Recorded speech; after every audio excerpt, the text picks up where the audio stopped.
Folks, it's an honor to be back here. I want to start by first saying thank you to you. Seriously, thank you to you, not just for being here, obviously. Thank you on behalf of Western civilization for fighting the fight, the rest of the fight that the West should be fighting.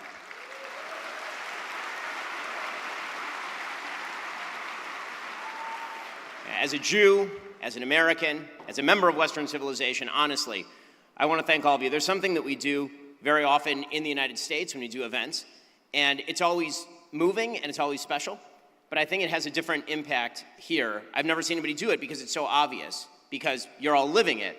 In the United States, the percentage of people who serve in the military is extremely low. The percentage of people who actually know somebody who's serving in the military is exceedingly low these days in the United States. That obviously isn't true here. And so I want to ask, if you've served over the course of the last year, please stand up.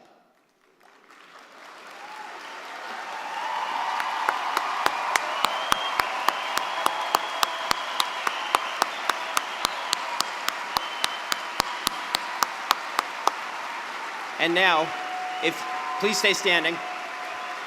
Please stay standing.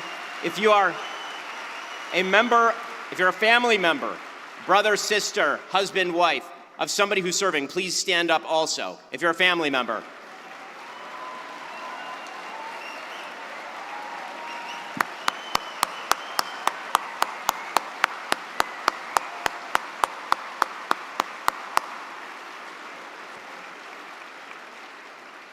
The reason I think that that's so important, for you to recognize sometimes, is just how different that is. That's unique. It's something that doesn't exist in the West anymore. The West was built on a tradition of what Victor Davis Hanson, the historian, calls civic militarism.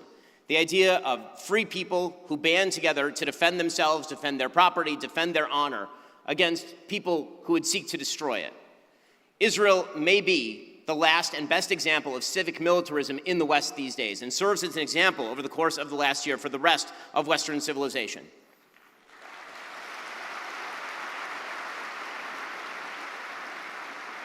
My family and I, we were in Israel just before October 7th. We actually left right before the last Chag. We were here for the Chagim. We left on October 6th. We got back to the United States. And of course, we started hearing via my security team in the United States what had happened on October 7th. And like everybody else, I mean, we were very far away, but like everybody else, we were shocked and we were perturbed and we were disturbed at the deepest level, because it didn't feel just like a massive terror attack, which of course it was, or an act of war, which of course it was, or an attempted act of genocide, which of course it was. It felt like it struck at the heart of what Israel was, at the heart of Israel's hopes, at the heart of its aspirations. And the mark of a great civilization is not that it is never surprised, is not that it is never damaged. It is that when it is surprised, and when it is damaged, and when it is hurt, it roars. And what we have seen from the state of Israel, from you, is precisely that. The most astonishing military operations in the history of modern warfare. Yes, in Gaza, yes, in Lebanon.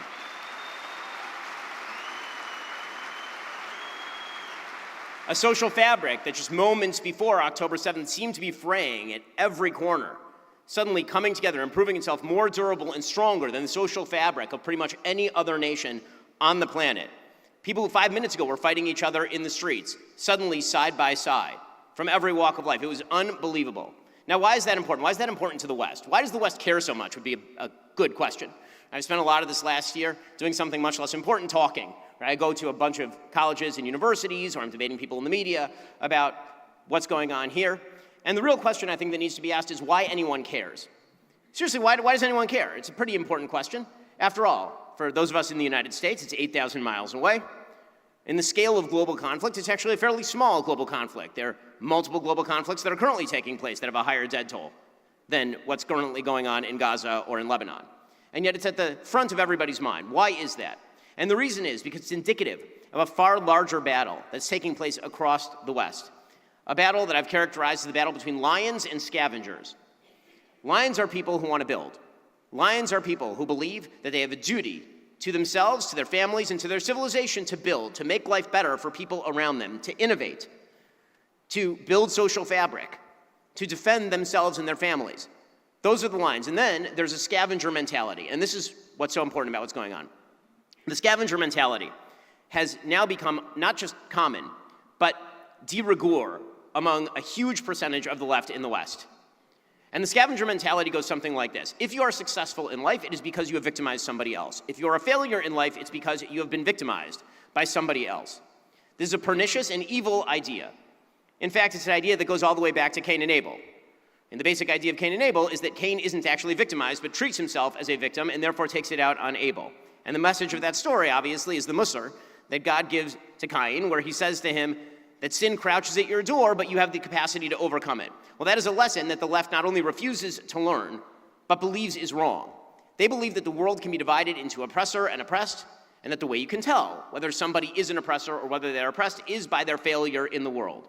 When grafted onto the current conflict in the Middle East, what that amounts to is that the single most unsuccessful people in the region, the people who decided to elect Hamas, who decided to spend billions of dollars building terror tunnels, who decided to spend all of their lives and the lives of their children in pursuit of death of a more successful people, that those people are actually victims.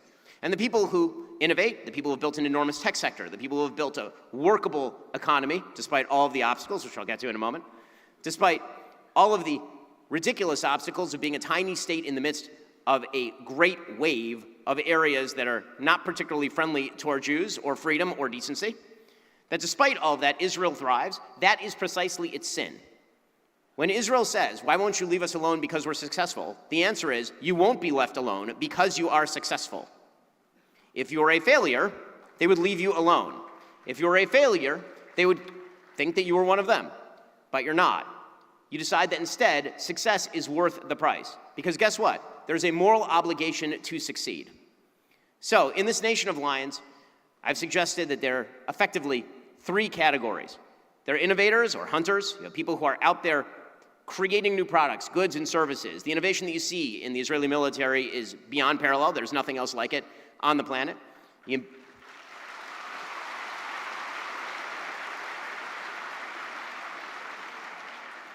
Israel has bootstrapped its way into military dominance, despite all of the internal obstacles. Again, in an area where the Jewish population of the state of Israel numbers somewhere between 7.5 and 8 million people, surrounded by 400 million people who believe something very, very different, Israel has somehow emerged as a militarily dominant player because of innovation. And obviously, when it comes to business, when it comes to tech, there is no place on planet Earth that has a higher rate of startups, that has a higher pace of innovation than Israel. This is a state, this is a nation that is made up of innovators and hunters. And then there are, of course, the warriors, and we spoke about them a minute ago, the people who are out there on the front lines willing to undergo tremendous sacrifice in order to make sure that the home front is safe, fighting for friends, fighting for family, fighting for their land.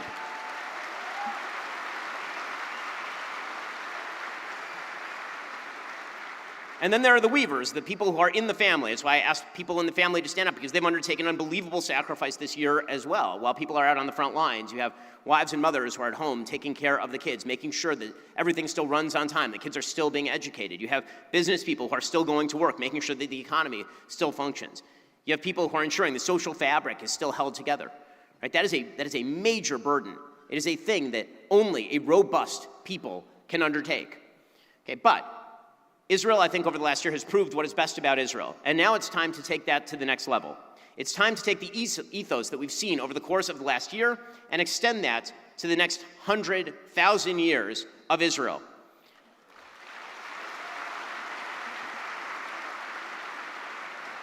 So what does that mean? Well, it means removing the obstacles to the things that make Israel great, and that make the West great if the West would follow the example of Israel over the course of the last year. That means that in terms of innovation, Israel has to completely restructure its economy. If you wish to be a strong nation, a strong state, the economy of the state of Israel has to be built around innovation. It cannot be built around redistribution. It cannot be built around taking other people's wealth and using it for your own purposes.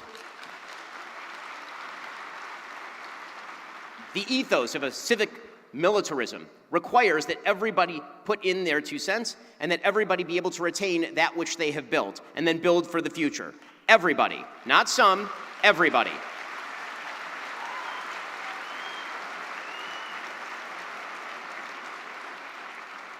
You know, I don't just exist, obviously, in the media world. I also exist in the business world. And you have no idea, truly no idea, how many people I speak to, billionaires, investors, tech bros, who are dying to invest in Israel, and it's very difficult to invest in Israel. It's very difficult, not because of the geopolitical situation, They're sanguine about the geopolitical situation. It's because it's actually quite difficult to invest. The regulations and the red tape here are insane, and they need to be done away with. You don't need to have a cousin in one of the misrad in order to actually get something done in a functional state.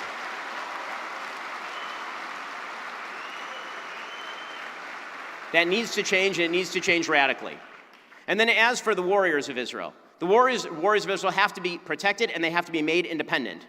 This is something that you heard Mike speak about just a moment ago. Israel has to disconnect itself from the rest of the world in terms of aid.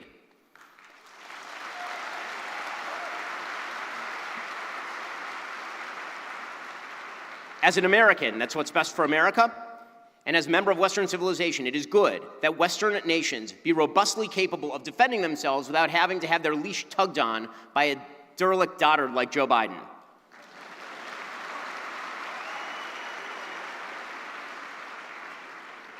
That means changing the supply chains. That means building domestically. And most of all, that means changing the mentality when it comes to how Israel approaches the rest of the world. What I do is speak constantly about what I think are fundamental principles.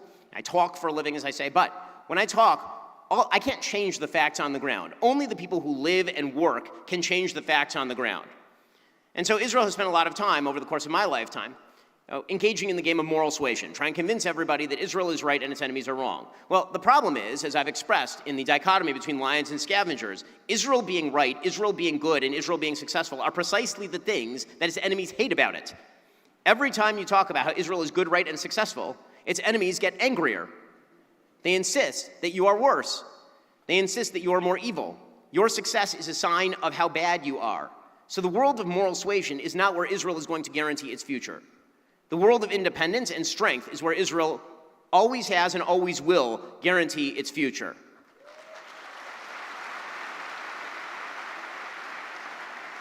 And once again, that also means calling upon, as I say before, all citizens to get involved in the warrior ethos. All, not some.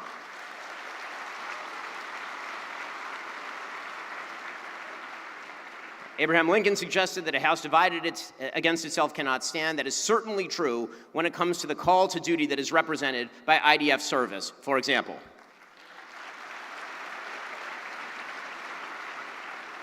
And then finally, the weavers. How do we protect the robustness of the nation of Israel?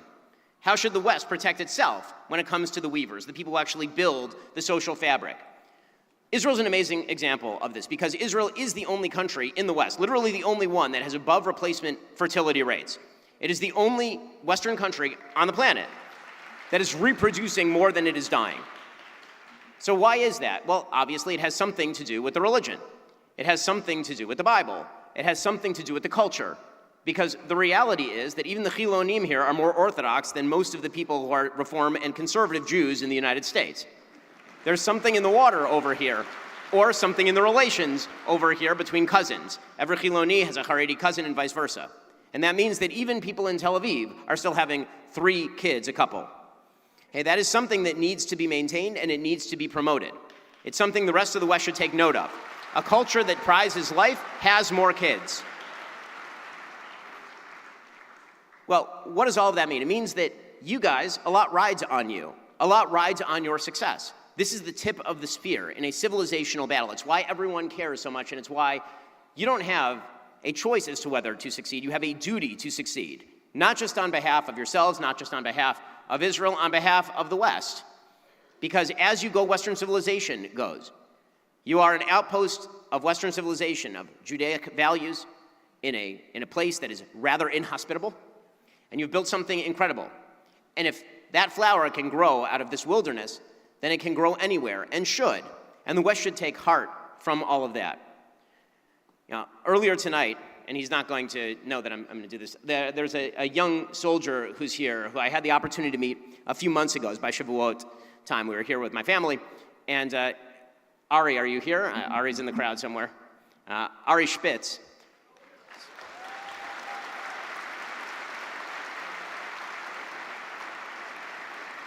It's a big crowd. It's a little hard for me to see, but Ari is, I believe, 22 years old. Ari was wounded in Gaza. He was gravely wounded in Gaza. He lost a couple of limbs. And last time I saw him, he was in a mobile wheelchair. And we're coming out of davening on Shavuos, and somebody turned to me. I was walking next to him, and somebody turned to me, and they said thank you to me. They said, thank you for what you do. And I felt so terrible. Honestly, I felt awful, because I'm standing right next to somebody who actually did a thing, right? Somebody who actually did something. And then, as we're about to get in the Shabbos elevator, Ari turns to me and he says, I just have a quick question. I want to know, what more can I do? What more can I do?